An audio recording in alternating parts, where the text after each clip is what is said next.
Bonjour nos chers candidats, pour suivre les actualités des autres épreuves du TCF Canada, visitez notre plateforme officielle www.formation-tcfcanada.com.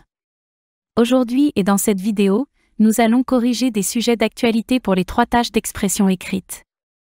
Gardez à l'esprit de ne pas utiliser nos rédactions lors de vos tests pour éviter le plagiat. Tâche 1. Pour cette tâche, vous allez rédiger un message. Votre objectif est de décrire, narrer ou expliquer un sujet. Le message sera adressé à un ou plusieurs destinataires spécifiques. Assurez-vous que votre message contient entre 60 et 120 mots. Cette tâche évalue votre capacité à communiquer efficacement par écrit. Concentrez-vous sur la clarté et la pertinence de vos idées. Sujet: vous avez dîné dans un nouveau restaurant. Écrivez un message à votre ami pour lui décrire le restaurant, l'ambiance, la décoration, les plats et le service. Salut Karim. Hier soir, j'ai découvert un nouveau restaurant en ville et je devais absolument t'en parler.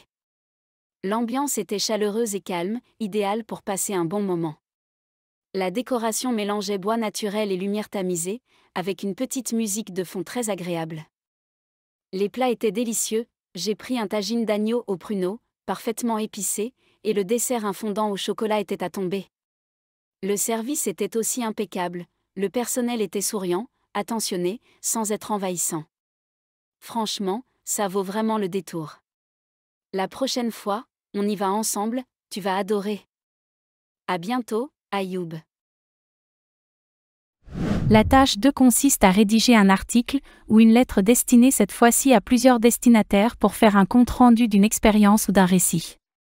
Ces comptes rendus et récits seront accompagnés de commentaires d'opinion, de descriptions ou d'arguments en fonction de l'objectif demandé. Le candidat doit veiller à ce que son texte contient un minimum de 120 mots et un maximum de 150 mots. Cette tâche évalue la capacité du candidat à transmettre efficacement des informations, des opinions ou des arguments par écrit tout en respectant des exigences spécifiques. Sujet: racontez dans un blog votre expérience de l'apprentissage d'une langue étrangère. Vous écrivez sur un forum internet en racontant votre expérience en apprenant une langue étrangère. Apprendre une langue étrangère, une aventure inoubliable. Apprendre une langue étrangère a été pour moi une expérience aussi difficile qu'enrichissante. J'ai commencé à apprendre le français il y a 3 ans, sans connaître un mot. Au début, c'était frustrant, la grammaire était complexe et la prononciation me posait problème. Mais petit à petit, grâce à des cours réguliers, des films en version originale et des conversations avec des francophones, j'ai progressé. Ce que j'ai le plus aimé, c'est la découverte d'une nouvelle culture à travers la langue. On ne se contente pas d'apprendre des mots, on change aussi sa façon de penser. Aujourd'hui, je me sens fière de pouvoir communiquer avec des gens venus d'autres horizons. Si vous hésitez encore, lancez-vous, c'est un voyage qui transforme profondément. La tâche 3 implique d'écrire un texte qui compare 2 points de vue opposés tels que présentés dans 2 documents courts et simples d'environ 80 mots chacun. Ensuite, le candidat doit prendre position sur le thème abordé dans les 2 documents. Le nombre de mots attendus est d'un minimum de 120 mots et un maximum de 180 mots. D'abord, on fournit de 2 documents présentant 2 opinions sur une réalité spécifique, puis on demande au candidat d'écrire un court article. Cet article devrait comporter une première partie de 40 à 60 mots résumant les points de vue présentés dans les 2 documents. Il devrait également inclure une deuxième partie de 80 à 120 mots maximum exprimant le propre point de vue du candidat sur le sujet discuté dans les 2 documents. Cette tâche évalue la capacité du candidat à analyser dans un premier temps et synthétiser des informations provenant de plusieurs sources, ainsi que sa capacité reformulée, et à exprimer efficacement son propre point de vue par écrit. Le végétarisme en Europe. Document 1. Le végétarisme présente plusieurs avantages importants. Tout d'abord, il favorise la santé, manger des légumes et des fruits réduit les risques de maladies comme les problèmes cardiaques. De plus, le végétarisme aide à protéger l'environnement en diminuant la pollution liée à la production de viande. Enfin, ce choix respecte la vie animale, une valeur partagée par de plus en plus d'Européens. Le végétarisme en Europe. Document 2. Le végétarisme n'est pas adapté à tous. Certaines personnes ont besoin de la viande pour obtenir des nutriments essentiels comme le fer et les protéines.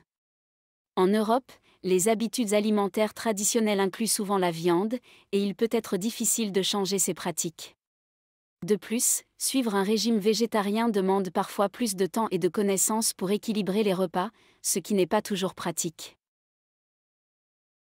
Le végétarisme en Europe. Le végétarisme suscite de plus en plus d'intérêt en Europe. Le premier document en souligne les bienfaits pour la santé, l'environnement et le respect des animaux. En revanche, le second document insiste sur ses limites, notamment pour les personnes ayant des besoins nutritionnels spécifiques et la difficulté d'adopter ce régime dans certaines cultures alimentaires.